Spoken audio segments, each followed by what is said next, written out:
All right. How's everyone doing today? Mostly nodding. Nice to see. I hope that wherever break took you, it was a good chance for rest and hopefully some good food as well. Pardon me, it's Monday and my winter allergies are acting up.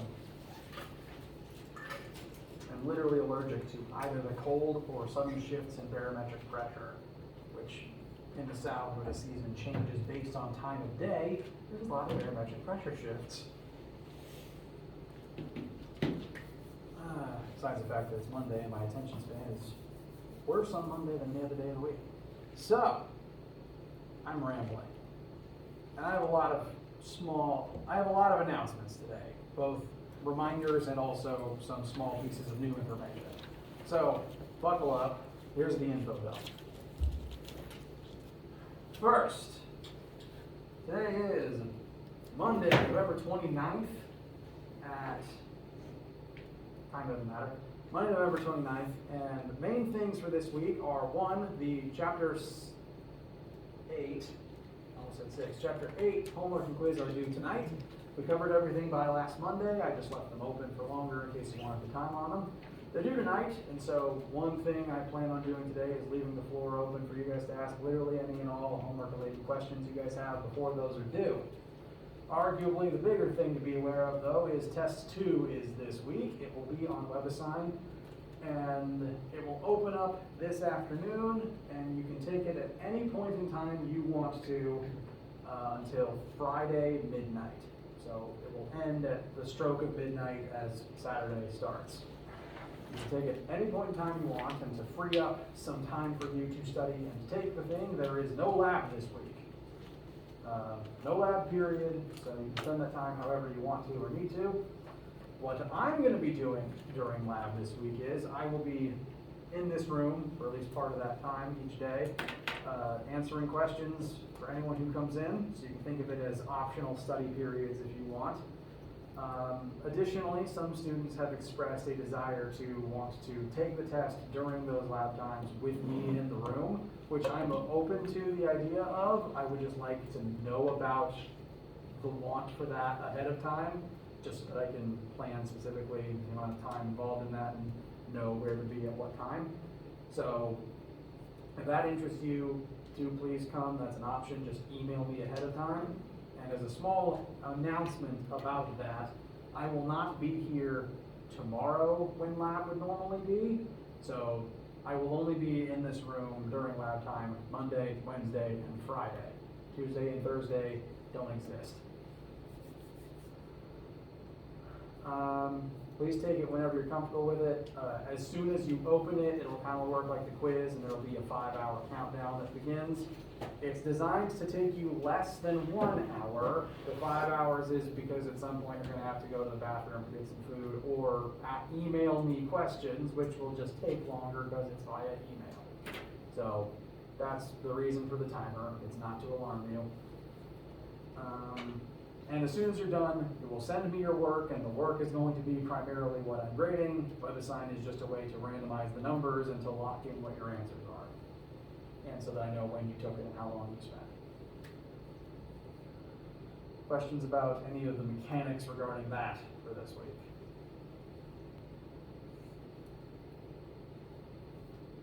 All right. To help review for the test, there is a test review material on the right space. If you click on the Test 2 tab, there's a list of all of the individual concepts from Chapter 6 through 8. This is only a 3-chapter test, so it will inherently be shorter than the other test. Within this tab, there is also practice questions. The same document is here twice, once as a Word file, once as a PDF. Feel free to use whichever you are most comfortable with. And additionally, the third file is the answer key available as a PDF. If you look at it and can't decipher my chicken scratch handwriting, please let me know. Try to help minimize that. I typed out the short answers, but because I typed them, I made at least one typo that I want to go ahead and acknowledge. Question 1 on the practice questions is about the difference between centripetal and centrifugal force. And in my answer, I accidentally wrote centripetal twice. The first blurb is about centripetal, and the second blurb is supposed to be about centrifugal. So if you were looking at this and were very confused, my apologies. I am a human and I do occasionally make mistakes. I'm going to try to fix that this afternoon, so sorry about that one. Everything else, to my knowledge, looks correct, and do please let me know if you have any questions about it. This is a good study resource if you can answer these questions, and if you look at this list of concepts and think, yeah, I got that, then you will be fine on this test. As a reminder, I make my study guides longer and harder than the test itself, because I'd rather you study in a controlled practice environment. I'd rather you struggle on the controlled practice environment than on the test.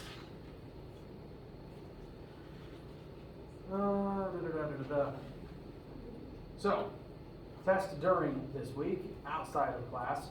What we'll be doing during class is primarily, my main focus is helping you guys study and review, talking about any concepts that you guys want to discuss. We can look at any of these concepts for the test. We can look at any of the questions in the practice key. I'm also going to be uploading practice questions for the exam, which will happen next week in these specified times.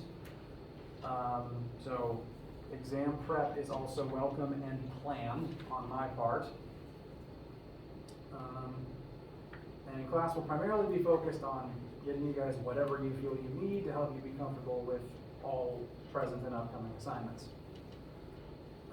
Additionally, these next class days leading into the last day of class on December the 6th, if there's ever a moment in the lecture time where you guys just don't have any specific questions, which happens from time to time, there is some additional things that I would like to at least kind of mini lecture about, because whenever Phys1500 has the time for it, we like to talk about pressure and sound, because they're important things for being a human being living in an atmosphere on Earth's surface, presumably with a functioning sense of hearing. So if there's ever a period in the lecture where you guys don't have any other questions, I will probably talk about those, and it will just be in the context of here are some things that I think are good for you to know, and I'm not going to grade you on them. I may put an extra bonus question on the exam about them, but it will very much be a bonus question. So do not stress over them. It won't be on test 2, and they'd only be a bonus question on the final exam. I guess while I'm talking about the final exam, the tests are all 110 points, graded out of 100 points. The exam, since it's 2 tests worth of content, it won't be the length of 2 tests, but it's at least the content of 2 tests. We'll have 225 points graded out of 200 points. So there's still bonus points. The extra 25 points will average to about 112, the extra 25 points over the 200 amounts to functionally 12.5 bonus points options for you guys. So still bonus points even on the final. Questions about any of the information presented thus far?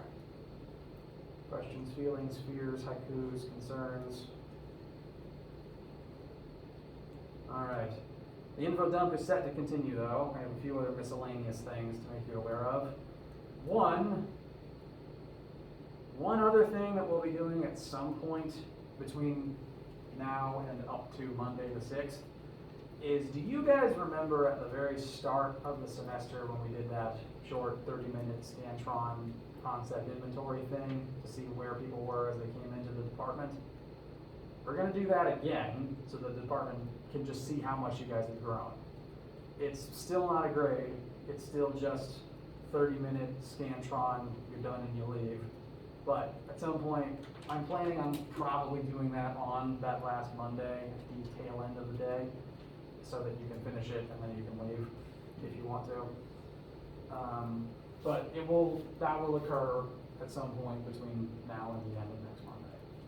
So keep it in mind, just so that it's not a surprise. On that Monday, I am also personally in the habit of bringing fudge and non-chocolate desserts for people who don't like chocolate on the last day of class before winter break, because Grandma always made it, and I love it, and I want to share it with the world. So ideally, hopefully, in the ideal timeline, I will have that as nice things to give out. And I think last small announcement. Nope, 2 more small announcements. My bad. I literally already forgot what they were. Something is wrong with me. Or rather, there's things I need to learn about myself to optimize my own performance in terms of remembering. I need to write more things down, frankly. But when you always forget stuff, you forget to write it down. So it's a self-fulfilling prophecy. All right. Makeup lab. Some students missed a lab, and there's lots of reasons why. It happens. And for whatever reason, someone might not have been able to make up a specific lab assignment. That is okay. But for both your sake and my own, so that it isn't a 0 in the grade book, I am offering a makeup lab option. As a reminder, there is no normal lab this week. You have that time slot off. What I'm doing as a makeup lab opportunity for anyone who missed a lab and needs to make up a grade there, if you have all your labs, you can just tune this out. If you missed a lab, then I'm going to offer a kind of, it'll be a take-home independent research bit kind of assignment. And I'm probably going to make it about pressure and or sound, because I don't know what lab you missed, so I'll just make it a unified thing about a new topic instead, where you can just work on it over the course of the week, turn it back in when you're done, and the grade for that will count for whatever you missed. Now, you already have a test to be studying for this week. I don't want to take time away from that. I'm going to try to post it as soon as I have the document finished, but I'll accept it until Monday the 9th, Monday the 6th, because that's the last day I think I can accept an assignment, or at least give an assignment. Actually, I can't give an assignment past Friday, I don't think. Not that I want to. I'm rambling again. I will make that available as soon as possible, and I'll send out a reminder email so that you don't miss it, and it'll just be due by the end of Monday, the 6th. So that's just for people who missed the lab and need to make up the grade. I think last announcement, I'm sure I'll remember if I missed one by the end of the lecture. Last small announcement, and this is only for people taking Physics 1510 in the spring. If you're not doing that, you can zone out right now. If you're taking Physics 1510 in the spring, I sent out an announcement about the new lab section that opened up. Originally there was only one on Thursday, but now there's also one on Wednesday. And students have been signing up for the Wednesday one and transferring, all that good stuff. There are some people on the wait list for the Thursday one that absolutely cannot make the Wednesday one work. Thursday one is just still full because it was the first one, and some people who got in it early haven't changed yet. So just to make sure that everyone who needs the class can get it, if you are currently signed up for the Thursday 1510 lab next semester, and your schedule will still work with the Wednesday one, I'm asking for people to go ahead and make that switch so that the lab numbers equalize and that people can get in the section that they need. So again, if you're in Thursday, but you can do the Wednesday, if you don't absolutely need the Thursday, I'm asking you politely to please consider switching. Hopefully everything will equalize soon, and I don't have to keep saying this particular one, but just trying to speed the process along a little bit. I have said too many words in too short an amount of time. How are you guys feeling, and do you have any questions about any of the things I just said?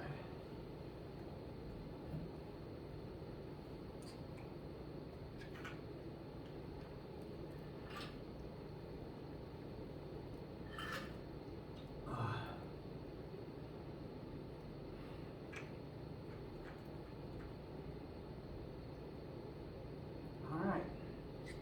So, all that said and done, I would now like to begin moving towards free, open, ask about homework and test questions. Chapter 8 assignments are due tonight. I already know that some people have some specific questions about some Chapter 8 homework stuff. We can also talk about Test 2 stuff, so it'll be open time for that for as long as you guys have questions. You can also email me or come see me during when lab time would normally be. To go ahead and start, I know for a fact I have been asked about Chapter 8 homework question number 2.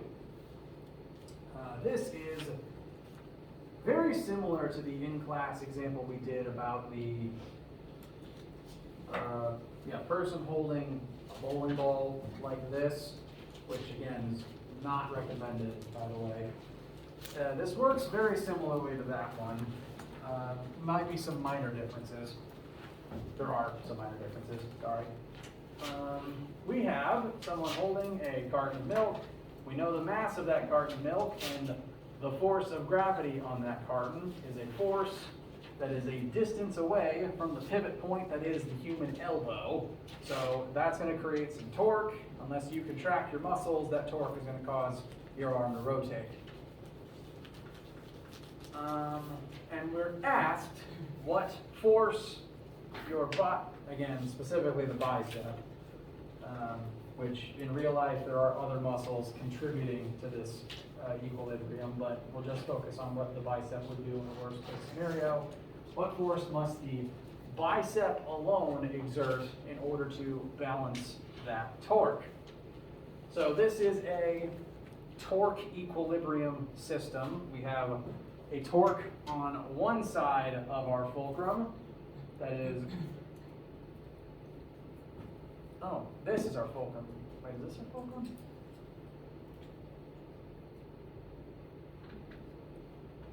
Yes, actually. This is our pivot point. Excuse me. At arm's length. Is it? Yikes. One sec. I haven't looked at this one in a week. I have to adjust my perception real quick.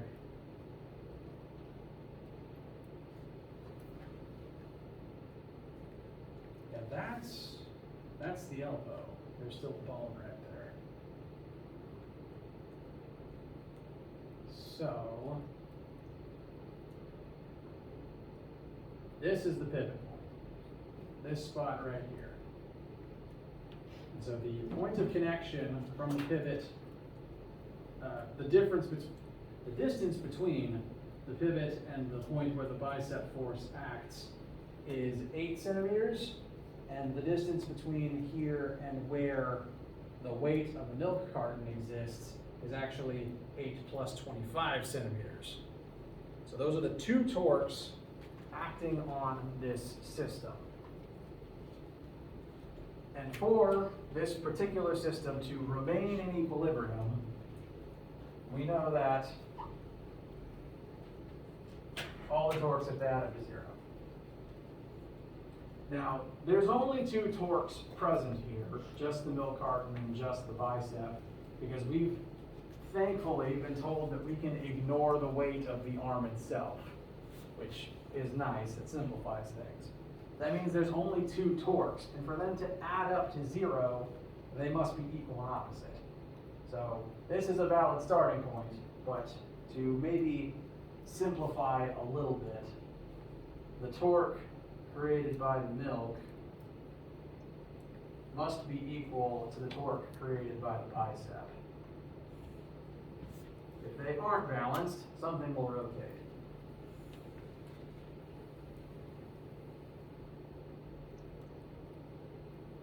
Now, the torque created by the milk, we know the milk's mass and we know how far it is from the elbow. So this total distance, 25 plus 8, will be our radius, and the force will be the weight of the milk. So mass milk times G times radius milk. So force times radius equals torque. The mg is the weight of the milk. The radius is the distance from the milk to the elbow. That's the torque produced by the milk. In terms of the bicep, we know bicep radius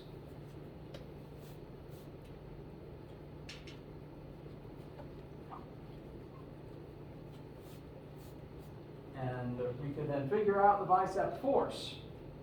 The main thing to be aware of, though, just working this through as is, this bicep force will only be the portion of what the bicep does that is perpendicular to the axis that we're currently operating in. So specifically to the horizontal radius that we're measuring everything in terms of.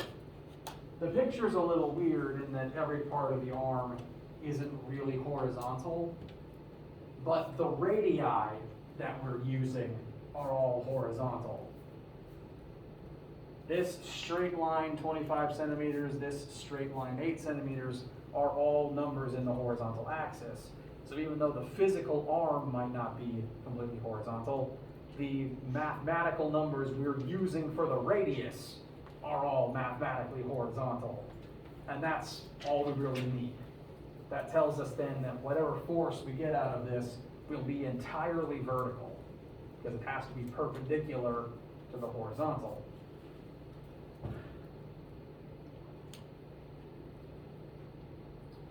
Therefore, based on the way that this is drawn,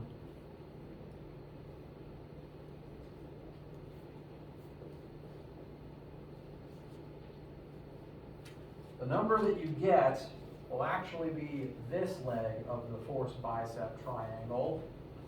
We are told there's a 75-degree difference between the full bicep force and the vertical one. So once you get this number, there's a small amount of trig to get the full bicep force, like the in-class example with the bowling ball. Shot put with the heavy thing held at arm's length.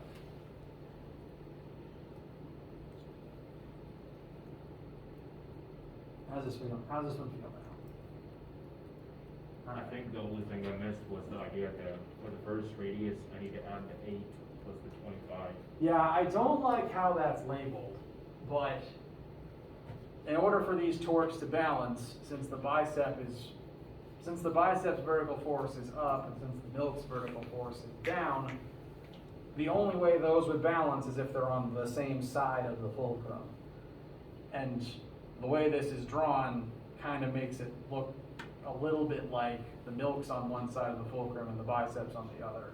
But that wouldn't work, because then this force would be applied on the radius and then there'd really only be the force down. It's a bad drawing. So, main thing to be aware of, radius milk is 8 plus 25 centimeters. And then radius bicep would just be the 8 centimeters.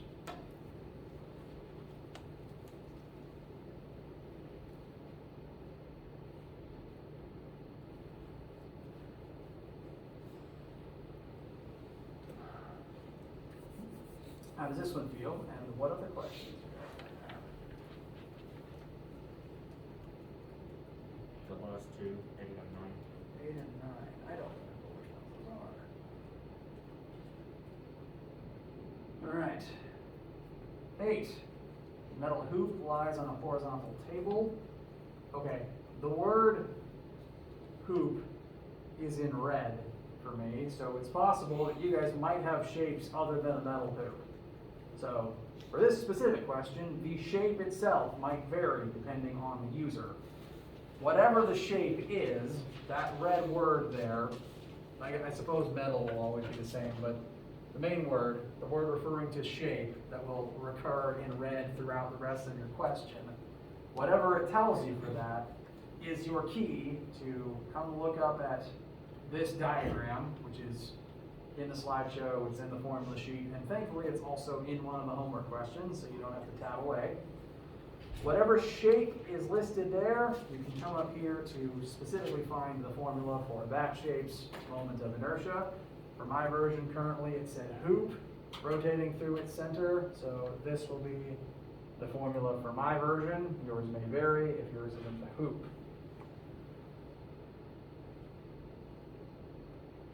The hoop lies on a horizontal table, free to rotate through its center. Only constant tangential force is applied to its outer edge, creating a torque of, so we have some amount of torque. This itself is torque, not force. This is tau equals number. This is not F equals number. So we know torque, and that torque is applied for 1.6 seconds. First thing we're asked, calculate the magnitude in the hoop's change in angular momentum. Change in angular momentum.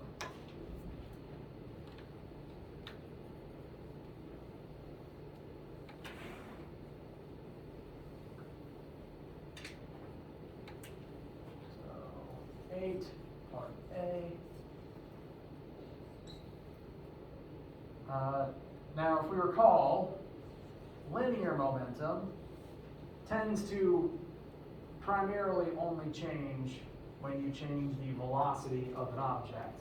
And in this specific case, we know that the angular velocity of the object is going to change. So change in angular momentum could be interpreted as moment of inertia times the change in angular velocity. So, to find our change in angular momentum, we will need to first find our moment of inertia for your unique shape and,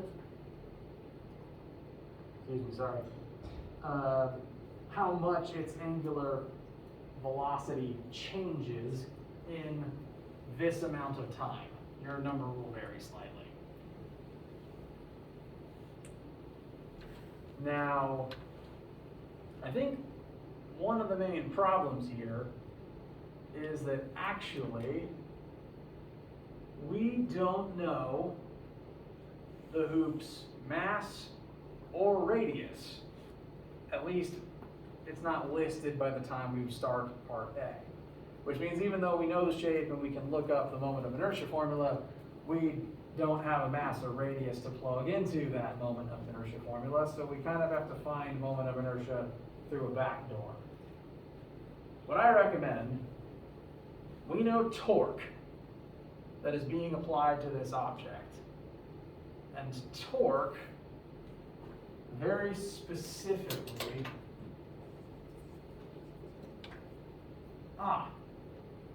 yes, torque creates angular acceleration in objects. Torque equals moment of inertia times angular acceleration.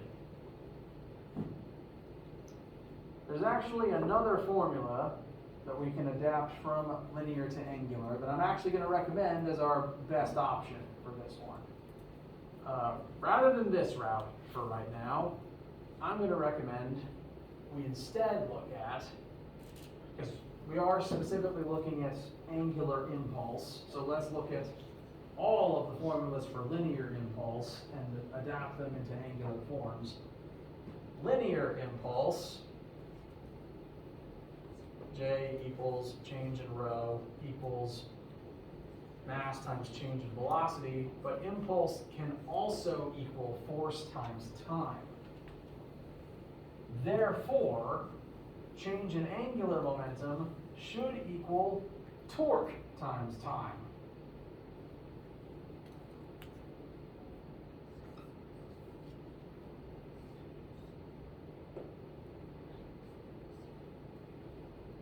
It's kind of weird to multiply two different lowercase t's by each other, but that's the world we live in.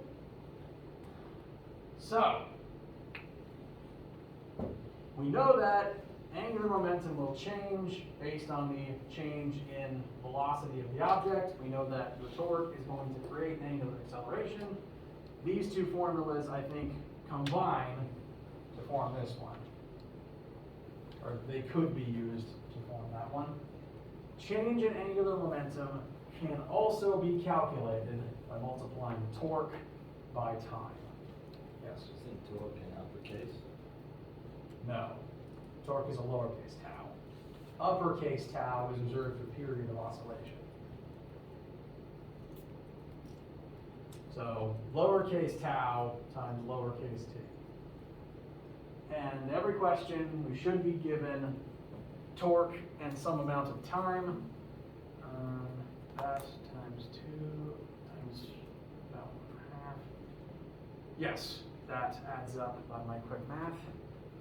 So that's the first part.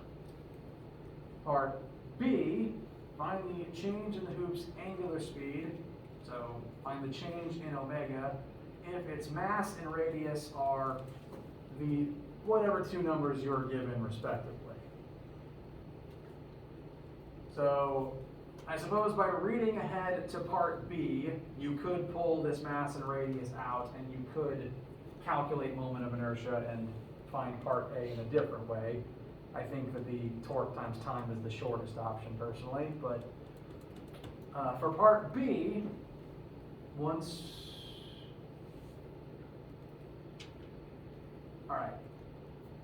we have part A, and we do need a correct answer for part A, we're going to use that answer to determine the change in the hoop's angular speed, and now that we know its mass and its radius, we can find its moment of inertia. Again, you're going to want to double check your shape against the formula that you'll need. For me, for this version, the hoop is just m times radius squared. There's no fraction out front. Any other shape will have a fraction out front. But from part A, we found change in angular momentum. We can now find moment of inertia, which means we can now use the other formula for impulse to find change in omega.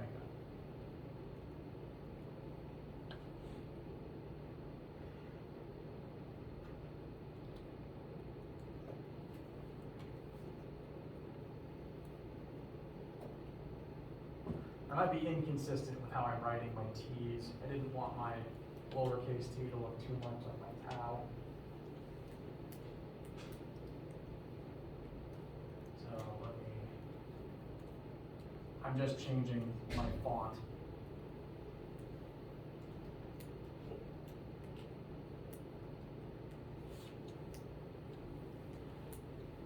All right, how does 8 feel? All right. You also mentioned 9. We have a disk of unknown mass. We don't know its mass, but we do know it's a disk, which is useful. Everyone will have the same shape here.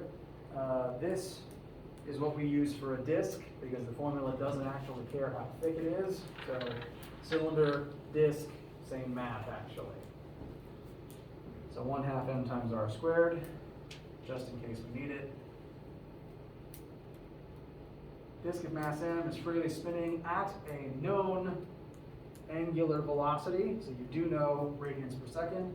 When a second identical disk, which is initially stationary, is dropped onto it such that their axles coincide, in a short time the two disks are co-rotating, which for the sake of this question means that they're now stuck together, rotating at the same final velocity. This is an angular collision. The two-gear systems like this do actually exist. It's not the most common gear configuration, but sometimes two gears can just slot into each other so that they're both rotating together and there's different teeth and different points to intersect with other parts of the system. So we've gone from a single gear to a second one being stuck to it, rotating together. This is an angular collision in that, well, it's very similar to shooting an arrow into the piece of wood that we looked at for linear collisions. They're going to stick together and then they're going to travel together after the fact. So inelastic angular collision. I want to know the angular speed of the new third such disk.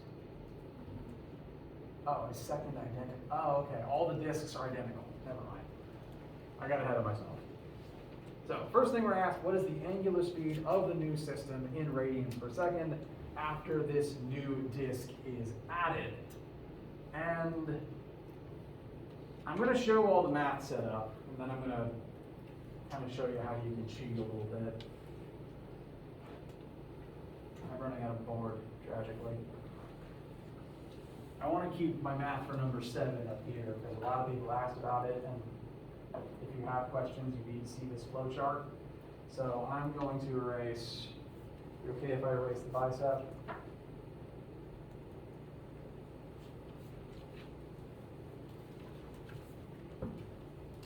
All right. So this is 9, this is an angular collision, and since this is an inelastic collision where the objects are going to stick and travel together afterwards, we're going to base this entirely on angular momentum. So total angular momentum initial should equal total angular momentum final.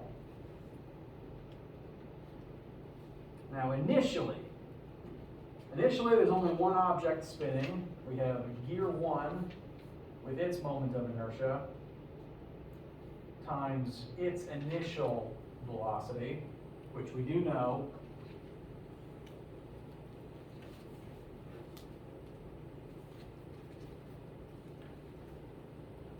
Afterwards, both gears are now rotating together at some different final velocity. And the key word here is that the gears are identical. We weren't told the moment of inertia, we weren't told mass, we weren't told radius, but whatever it is, all these gears are identical. The mass is the same, the radii are the same, which means the moments of inertia should also be the same. So now there's just 2 of the same gear rotating together at the same final velocity. All the moments are actually identical. And since every term is being multiplied by moment of inertia, it can just cancel. Doesn't actually matter what formula you use for it. They're all the same shape. It's the same I across the entire thing.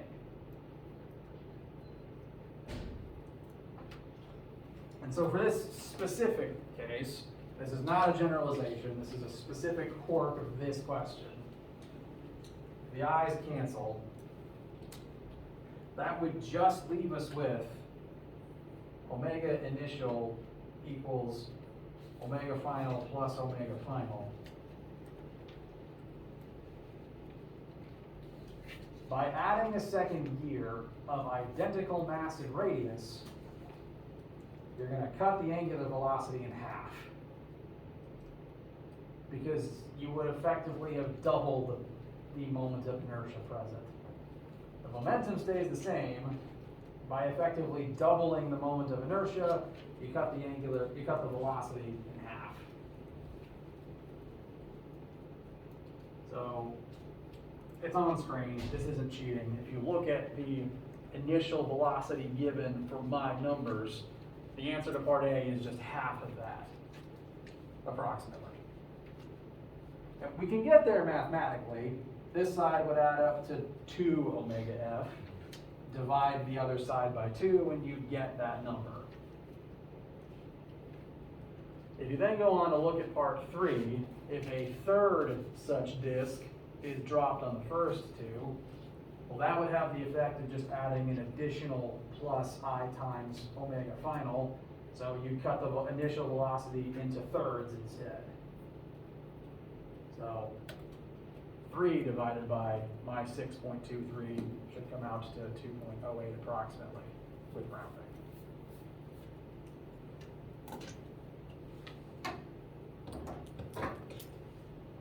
So moment of inertia is kind of a pain, but conveniently it does cancel out a lot. Or at the very least pieces of it can. So that's a unique quirk. They don't all work that way, not exactly that way, but it's convenient this time. So we didn't actually end up needing mass or radius in the first place, since the gears are identical. How's 9 feel? All right. I've gotten a lot of questions about 7, so I'm just going to draw. If you want to go over it, we can. I've got a flow chart over there showing how I would recommend solving 7. Number 5 is kind of similar in terms of a few methods of incorporating torque and moment of inertia. So I'm going to leave that up on the board. We can go over it if you want, but just for right now, how do you guys feel and what lingering questions do you have? Can you scroll up more stuff? Yeah, sure. I think my personal problem with 7 is it's a single question that really should be a multi-parter, because if you look at the flow chart, you gotta calculate 5 other things before you can actually get your final answer, I think. If I was writing this, it would be a multi-parter asking you to find them all in order, but here it's just, here is information, find one number. Specifically the kinetic energy of a rotating merry-go-round. After only being told its weight, its radius, the force applied to it, and the amount of time that force is applied to make it spin. So it's very possible to get to that final kinetic energy answer, and there may yet be a quicker explanation than the one that I have on the board, but this flow chart will get you there.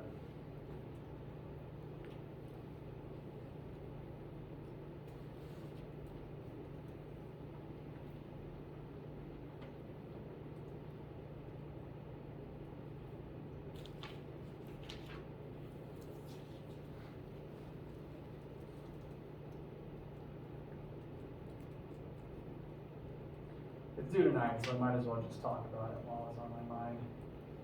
We have a merry-go-round. There's going to be a force applied to it. It's initially at rest, and that force is going to create a torque, which causes it to spin. And you are tasked with finding its angular kinetic energy after a certain amount of time. So you'll have your own time, your own weight, your own radius, and your own applied force as well. You want angular kinetic energy, which there's only one formula for, so there's not very far to look.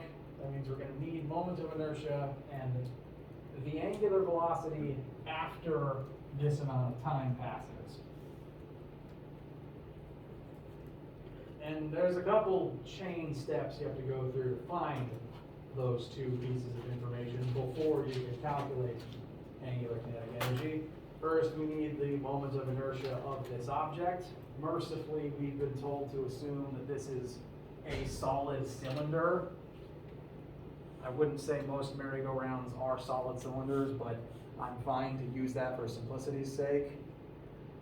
So we look at table, solid cylinder, 1/2 mass times radius squared. We have a moment of inertia formula to use.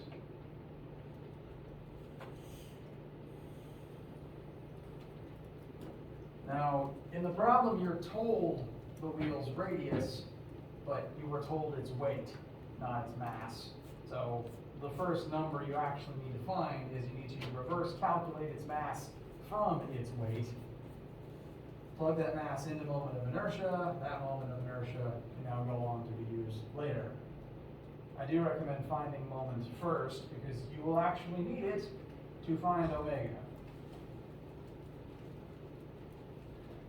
Now, physically what's going on from start to finish is I keep calling it a wheel. The merry-go-round starts at rest and some amount of torque causes it to begin spinning. Torque creates angular acceleration.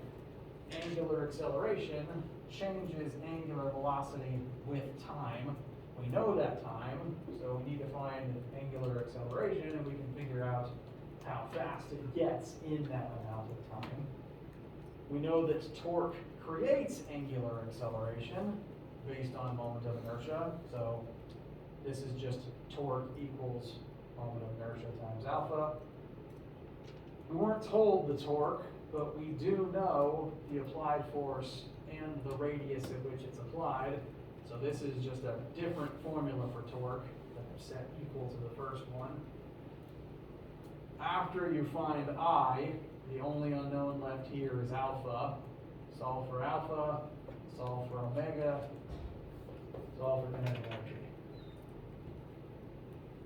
I very strongly feel this one should have been a multi-parter, so I do kind of dislike how it was written, how it's presented by WebAssign right now.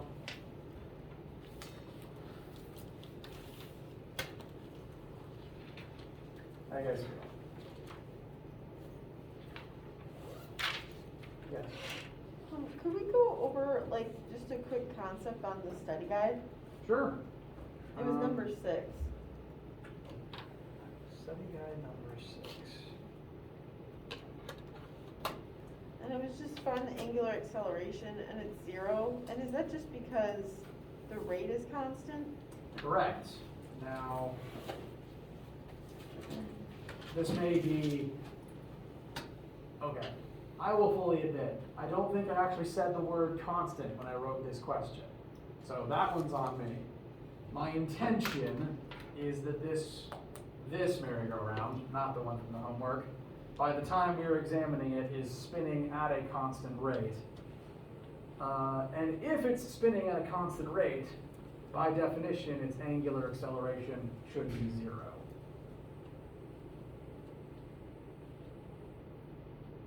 So the goal is that both the linear velocities and angular velocities of each child should be constant all the way throughout. They're not changing. So for both kids, answer to C should be 0. My apologies for that not being immediately clear in the writing.